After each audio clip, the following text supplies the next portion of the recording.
Assalamualaikum warahmatullahi wabarakatuh. Di sini saya ingin menjelaskan tentang regresi.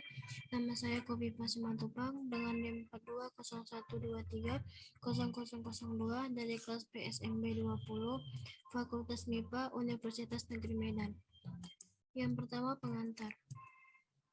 Regresi linear sering digunakan untuk melihat nilai prediksi atau perkiraan yang akan datang. Apabila X dan Y mempunyai hubungan, maka nilai X yang sudah diketahui dapat digunakan memperkirakan Y.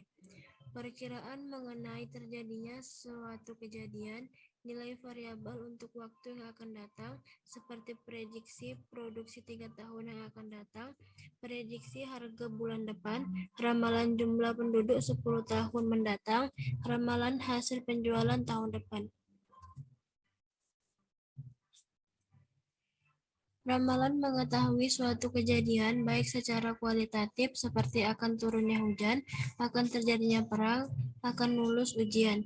Kuantitatif seperti produksi padi akan mencapai 16 juta ton, indeks harga 9 bahan pokok naik 10%, penerimaan devisa turun 5%. Melakukan peramalan adalah dengan menggunakan garis regresi. Variabel Y yang nilainya akan diramalkan disebut variabel tidak bebas, dependent variable, sedangkan variabel X yang nilainya digunakan untuk meramalkan nilai Y disebut variabel bebas, atau variabel peramalan, atau seringkali disebut variabel yang menerangkan. Pada dasarnya, hubungan antar dua variabel dapat dibedakan atas tiga. Yang pertama, hubungan searah, positif. Hubungan tidak searah, negatif. Yang terakhir, tidak ada hubungan. Yang pertama, hubungan searah atau positif. Hubungan yang searah diartikan apabila perubahan variabel X independen akan mempengaruhi variabel Y dependen yang searah. Contohnya, hubungan antar pengeluaran iklan X dan jumlah penjualan Y. Yang kedua, hubungan antar penghasilan X dengan pengeluaran konsumsi Y. Hubungan tidak searah atau negatif.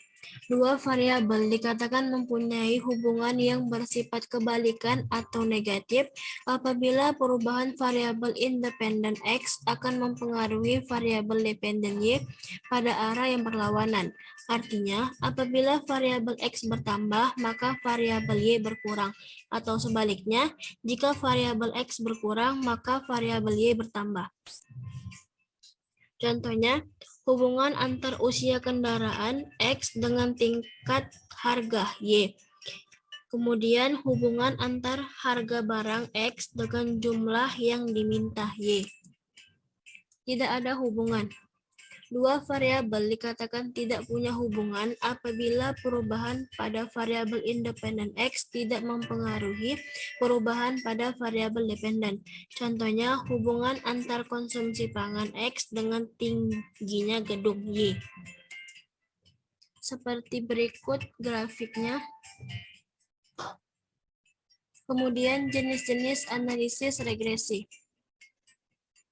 Yang pertama, regresi linear jika hubungan antar variabel bebas terhadap variabel tak bebas berbentuk linear. Regresi linear sederhana, Y aksen sama dengan A ditambah BX. Regresi linear berganda, Y aksen sama dengan A ditambah B1X1 ditambah B2X2 ditambah B3X3. Yang kedua, regresi tak linear jika hubungan antar variabel bebas terhadap variabel tak berbentuk linear. Regresi kuadratik, Y aksen sama dengan A ditambah BX ditambah CX kuadrat. Regresi kubik, Y aksen sama dengan A ditambah BX kuadrat, Y aksen sama dengan A ditambah BX ditambah CX kuadrat ditambah DX kubik. Y aksen sama dengan A ditambah BX kuadrat ditambah CX kubik. Y aksen sama dengan A ditambah BX kubik.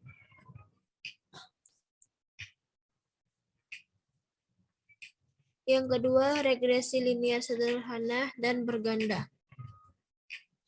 Regresi linear sederhana dan berganda. Analisis regresi linier sederhana adalah hubungan secara linier antar satu variabel independen X dengan variabel dependen Y.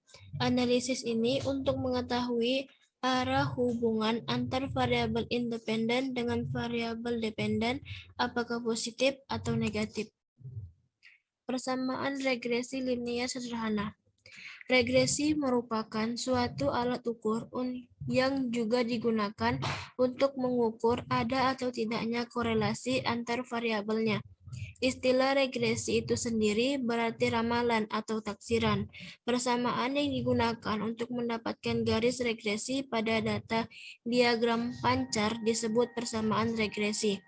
Untuk menempatkan garis regresi pada data yang diperoleh, maka digunakan metode kuadrat terkecil, sehingga bentuk persamaan regresinya adalah Y aksen sama dengan A ditambah BX, yang dimana Y aksen merupakan nilai estimate, A merupakan titik potong garis regresi pada sumbu Y, B merupakan gradien garis regresi, X merupakan nilai variabel bebas.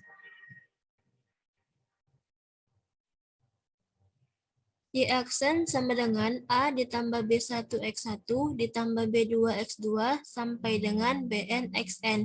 Y aksen merupakan variabel dependen, A merupakan konstanta, B koefisien regresi. Nilai dari A dan B pada persamaan regresi dapat dihitung dengan rumus B sama dengan sigma XIYI per sigma XI kuadrat. B sama dengan N sigma XIYI dikurang sigma XI dikali sigma YI per N sigma XI kuadrat dikurang buka kurung sigma XI tutup kurung kuadrat. A sama dengan Y bar dikurang B X bar. Koefisien regresi. Koefisien regresi adalah gradien garis regresi atau nilai B. Nilai B positif, menunjukkan hubungan antar variabel X dan Y searah atau hubungannya positif. Nilai B negatif menunjukkan hubungan antar variabel X dan Y berlawanan arah atau hubungannya negatif. Besar kecilnya perubahan variabel X terhadap variabel Y ditentukan besar kecilnya koefisien regresi.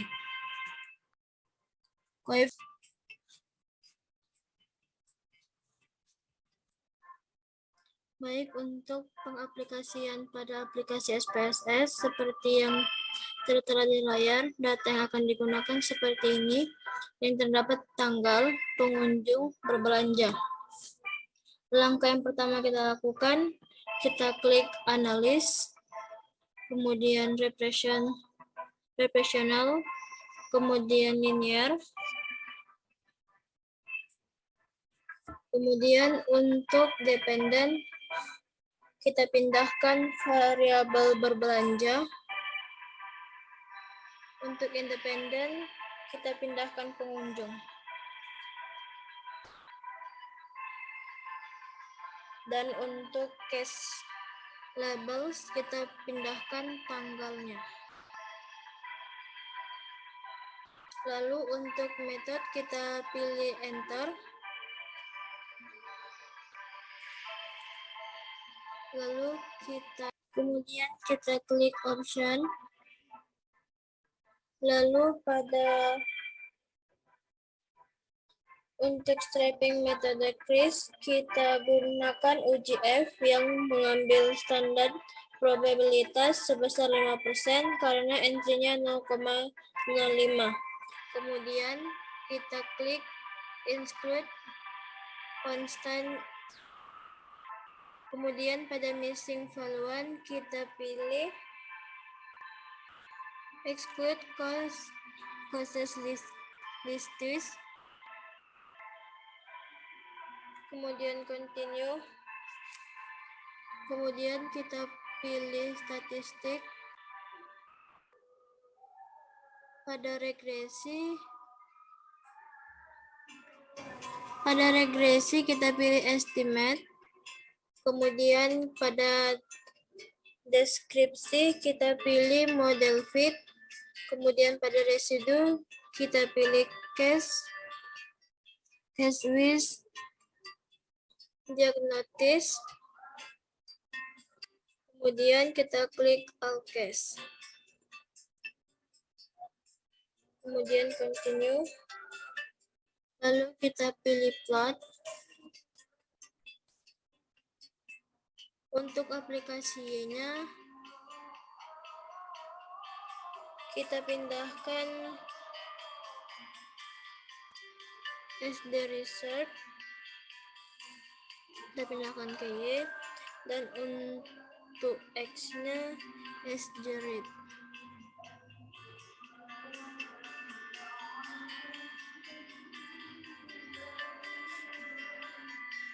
Jadi kita pindahkan ke X, kemudian kita klik next.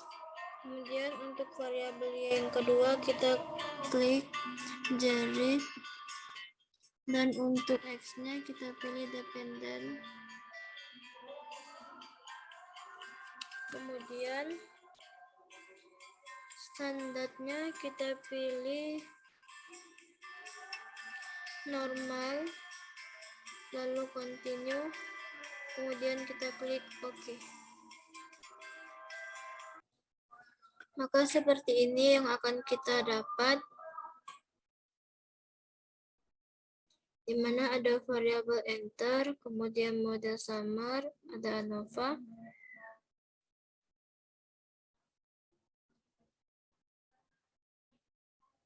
Kemudian untuk residu statistik, nilai minimum pada predikat valuance 29,19, nilai maksimumnya 36,48. Di mana nilai residunya, nilai minimumnya negatif 3,269, standar residunya negatif 2,012,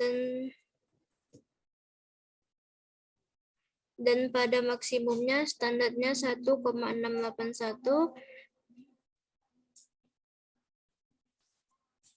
Dan seperti ini grafik yang akan kita dapat.